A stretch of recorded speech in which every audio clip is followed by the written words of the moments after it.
Well, all this week, Elizabeth is taking a much closer look at a growing cancer problem in the state of Iowa. Did you know our state right now ranks second in the nation for the number of new cancer cases, and unfortunately that number is rising. Yeah, so we've already talked about the concerning number of Iowans who use tobacco and alcohol compared to the national average. So tonight we're focusing on what's below Iowa, seeping up from the ground, that could also be part of the problem. For Maria Steele, the trouble started with a cough that just wouldn't go away.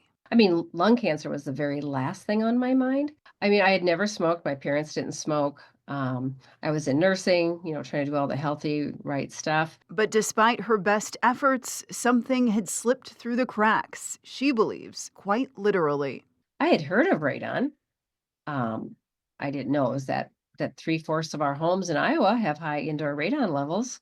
We had never tested our home. As states go, the EPA says Iowa is among the worst when it comes to radon. This map shows the entire state as having dangerously high levels. Radon is a decay product of uranium, believe it or not. Julie Weishar runs the Energy Association of Iowa Schools, which works to help districts across the state test for the dangerous substance. It is a carcinogen. So when it gets to the point that it's radon gas, that decays into little dust particles, kind of, and you breathe those in and they get stuck in your lungs. So it's cumulative throughout your lifetime. An Iowa law passed in 2022 requires all public schools to test for radon. Weishar hopes that it will help spread the word across communities about the importance of testing. We want people to be as safe from radon-induced lung cancer as they can. And the only way you know, since radon can't be seen, heard, smelled, you really have no way of knowing it's there unless you test. It's something Steele wishes she could have done long ago. I think it was $12. And it's just this at-home test kit that you can do.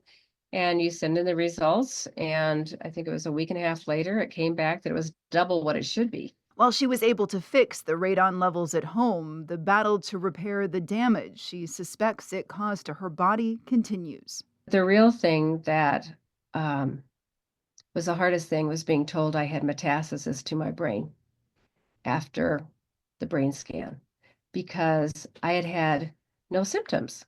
They're like, do you get headaches? No. Do you have dizziness? No.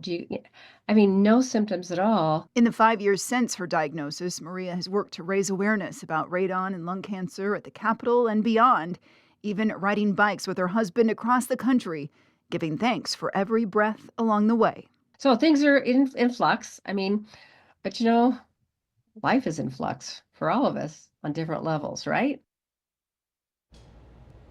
She has a great perspective on it all. And again, testing is the only way to know if you have high radon levels. You can't see it, you can't smell it, but it can seep in through the cracks in your home and even get into well water as well. Exactly. I do have radon mitigation in my home, and the radon, by the way, it's Radon Awareness Month right now in Iowa, all January. Yeah, so many county health departments are holding events about testing. In Black Hawk County, there are radon testing events coming up at the Cedar Falls Public Library on the 24th, and also the Habitat Restore in Waterloo on the 28th, if you want to check it out.